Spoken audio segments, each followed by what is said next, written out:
Hello everyone. આજે ઉદાહરણ 11 આકૃતિમાં વિદ્યુત ક્ષેત્રના ઘટકો Ex is equal to alpha x raised to 1/2, Py is equal to Ez is equal to 0 છે, જ્યાં alpha is equal to 800 newton per coulomb metre inverse 2. Option A ઘનમાંથી પસાર થતું ફ્લક્સ, ઓપ્શન બી ઘનની અંદરના વિદ્યુત ભારની ગણતરી કરો અને A is equal to 0.1 metre છે તેમ ધારો. હવે બાળકો ઉદાહરણ 11 ગણવા માટે આપણે ક્વેશ્ચનની માહિતી અહીંયા ધ્યાનમાં લઈએ તો Ex is equal to alpha x raised to 1/2, Ey Ez is equal to 0. તો વિદ્યાર્થી મિત્રો, આટલી ઇન્ફોર્મેશન પરથી નક્કી કરો કે વિદ્યુત ક્ષેત્ર કઈ દિશામાં હશે અને વિદ્યુત ક્ષેત્રનો પ્રકાર સમાન વિદ્યુત ક્ષેત્ર કે અસમાન વિદ્યુત ક્ષેત્ર, આ બે વસ્તુ હાલ આપણે નક્કી કરવી પડે. તો વિદ્યુત ક્ષેત્રના y અને z ઘટક 0, એટલે નક્કી થાય કે વિદ્યુત ક્ષેત્ર x દિશામાં જ હશે. હવે વિદ્યુત ક્ષેત્ર સમાન વિદ્યુત ક્ષેત્ર છે કે અસમાન વિદ્યુત ક્ષેત્ર, તો અહીંયા તમે ધ્યાન આપશો તો જેમ જેમ x નું મૂલ્ય બદલાય, અહીંયા x y અને z, x નું મૂલ્ય બદલાય એમ વિદ્યુત ક્ષેત્રના x ઘટકનું મૂલ્ય પણ બદલાય. એટલે અહીંયા વિદ્યુત ક્ષેત્રનું મૂલ્ય અને અહીંયા વિદ્યુત ક્ષેત્રનું મૂલ્ય ડિફરન્સ અલગ અલગ જુદું જુદું હશે, કેમ કે એક્સિયમ બદલાય, વિદ્યુત ક્ષેત્ર બદલાય. હવે સમઘન સાથે સંકળાયેલું વિદ્યુત ફ્લક્સ આપણે શોધવું છે. તો આમ તો વિદ્યાર્થી મિત્રો, સમઘન સાથે સંકળાયેલું વિદ્યુત ફ્લક્સ શોધીએ તો આમ પહેલા તો આપણને એવું થઈ જાય કે સાહેબ ફ્લક્સ 0 હશે, કેમ કે વિદ્યુત ક્ષેત્ર x અક્ષની દિશામાં, એટલે આપણને પહેલા જ એવો ખ્યાલ આવે કે જેટલી ક્ષેત્ર રેખાઓ એન્ટર થાય એટલી જ એક્ઝિસ્ટ થશે, તો ફ્લક્સ 0. પણ એવું બાળકો સમાન વિદ્યુત ક્ષેત્ર હોત તો આપણે શૂન્ય લખી શકત, પણ વિદ્યુત ક્ષેત્રનું મૂલ્ય x અનુસાર બદલાય છે, એટલે અહીંયા આપણને કંઈક ફ્લક્સની કિંમત મળવાની છે. હવે આ સમઘનમાં આ જે ડાબી તરફની સપાટી રહી અને આ જમણી તરફની સપાટી, આ બે જ સપાટી સાથે સંકળાયેલું વિદ્યુત ફ્લક્સ મળશે.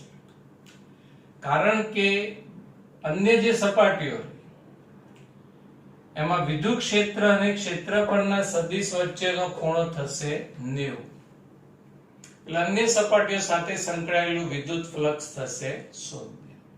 એટલે આપણે ઘન સાથે સંકળાયેલું ફ્લક્સ એટલે ડાબી અને જમણી બે સપાટી સાથે સંકળાયેલું ફ્લક્સ શોધી બંનેનો કુલ સરવાળો કરીશું.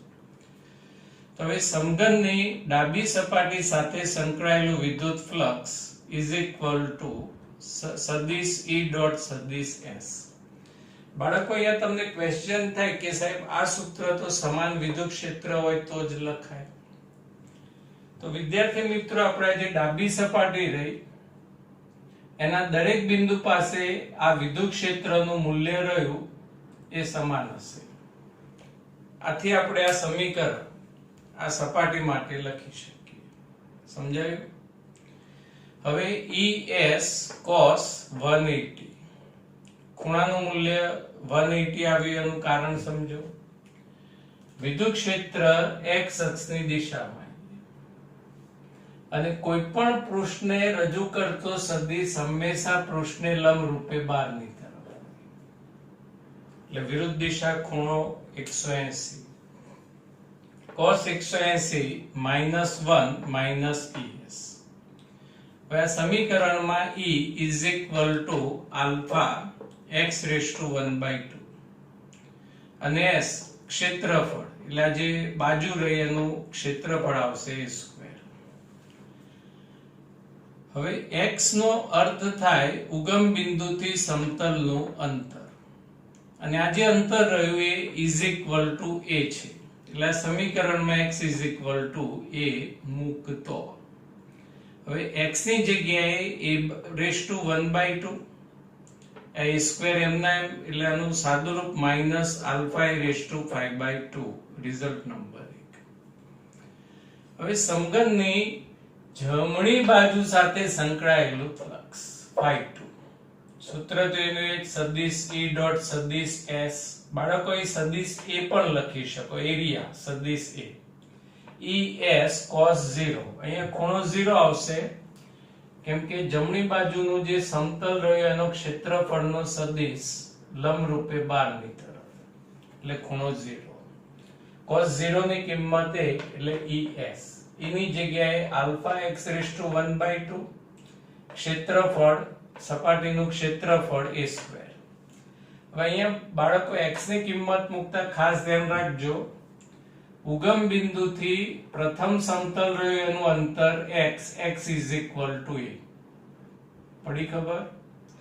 હવે અહીંથી આ જે બીજું સમતલ રહ્યું એનું અંતર પણ કેટલું થાય a. તો આ સમીકરણમાં x ની જગ્યાએ શું મુકાય 2a આ ખાસ ધ્યાન રાખજો અને raised to 1/2 a સ્ક્વેર. આનું simplify √2 I raised to 1/2 a square એટલે raised to 5/2 આલ્ફા m9. હવે કુલ ફ્લક્સ એટલે બંને ફ્લક્સનો સરવાળો ϕ1 + ϕ2 ϕ1 ની કિંમત અને ϕ2 ની કિંમત. પોસિબલ ટર્મ સામાન્ય લઈ લો એટલે તો alpha bar a raised to 5/2 પણ બાર અહીંયા કૌંસમાં √2 - 1. રકમ અનુસાર આલ્ફા ની કિંમત 800 a ની કિંમત 0.1 √2 એટલે 0.41 -1 એટલે 0.41. હવે 0.1 ની 5/2 ઘાત સાદુરૂપ આવશે ને બાળકો પહેલા વર્ગમૂળ લઈ લેવાનું અને પછી જે કિંમત મળે ગુણ્યા 5 વખત મલ્ટીપ્લિકેશન કરવાનું એટલે સાદુરૂપ આવશે 1.05 ન્યૂટન મીટર સ્ક્વેર પર કુલમ. હવે બી ઓપ્શન છે સમઘન વડે ઘેરાતો વિદ્યુતભાર કેટલો હશે. હવે સમઘન વડે ઘેરાતો વિદ્યુતભાર શોધવા ગૌસનો નિયમ phi is equal to Q/ε0. Q એટલે બંધ પૃષ્ઠ વડે ઘેરાતો કુલ વિદ્યુતભાર એટલે Q is equal to phi/ε0. Flux ની કિંમત ε0 ની કિંમત અને સાદુરૂપ આવશે 9.29 into 10⁻⁻12 કુલમ. એક્ઝામ્પલ સમજાયો બરાબર? ક્યાં ધ્યાન રાખવાનું? પહેલા તો વિદ્યુત ક્ષેત્ર કેવું છે એના વિશે વિચારવાનું. વિદ્યુત ક્ષેત્ર x દિશામાં છે અને અસમાન છે.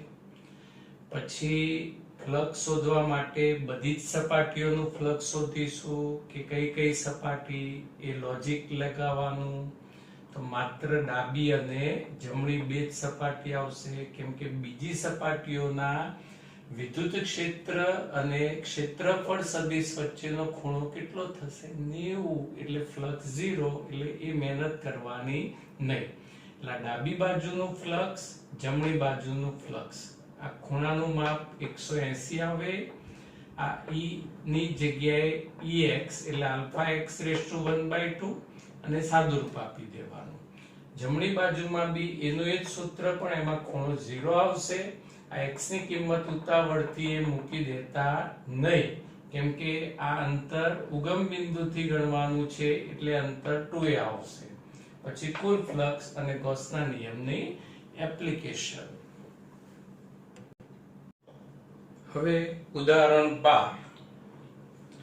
એક વિદ્યુત ક્ષેત્ર ધન x માટે ધન x દિશામાં અને સમાન છે. બાળકો, આ ઉગમ બિંદુ ધન x અક્ષની દિશા અને વિદ્યુત ક્ષેત્ર ધન x અક્ષમાં ધન x અક્ષની દિશામાં અને સમાન છે.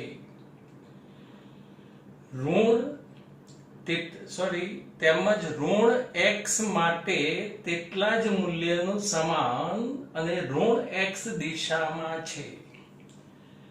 આ ઋણ x અક્ષની દિશા અને તેટલા જ મૂલ્યનું અને સમાન વિદ્યુત ક્ષેત્ર ઋણ x અક્ષની દિશામાં છે. એટલે વિદ્યાર્થી મિત્રો, અહીંયા વિદ્યુત ક્ષેત્રના x બરાબર 0 થી 2 ભાગ પડ્યા.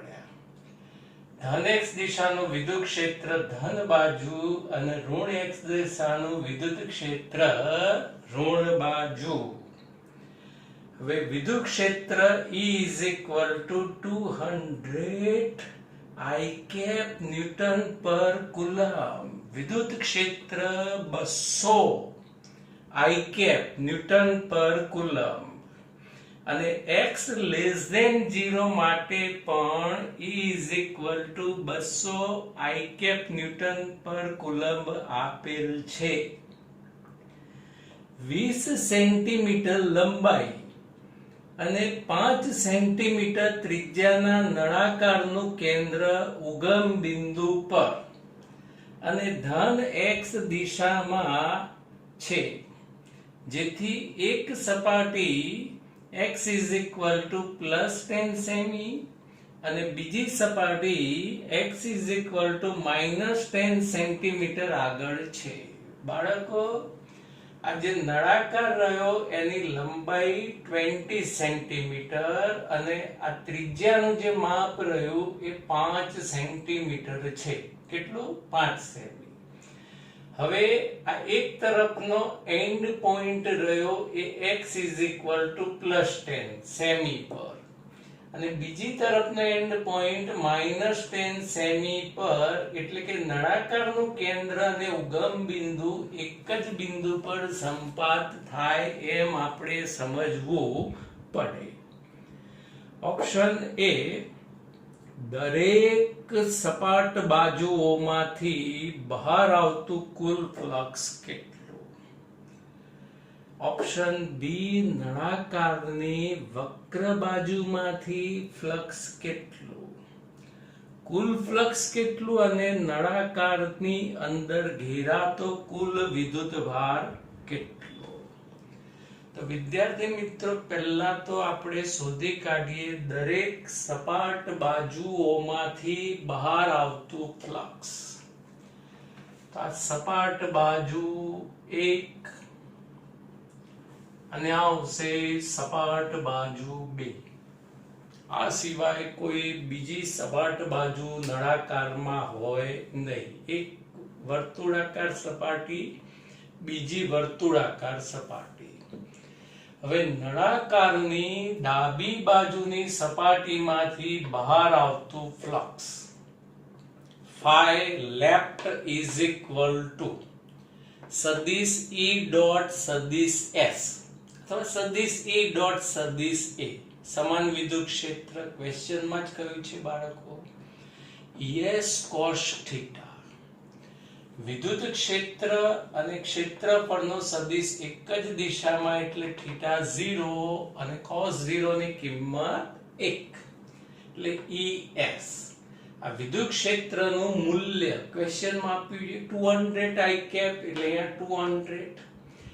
S ક્ષેત્રફળ πr² પાઈ 3.14.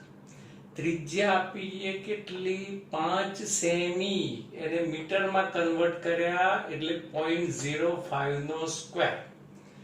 આ બધાનું સાદું રૂપ આવશે 1.57 ન્યૂટન મીટર સ્ક્વેર પર કુલમ. હવે નળાકારની જમણી બાજુ સાથે સંકળાયેલું વિદ્યુત ફ્લક્સ આની આ જ રીત phi right is equal to સદિશ E ડોટ સદિશ S અથવા સદિશ A ES cos theta. અહીંયા પણ એંગલ ઇઝ 0 એક જ દિશા એટલે ES એટલે E pi r સ્ક્વેર.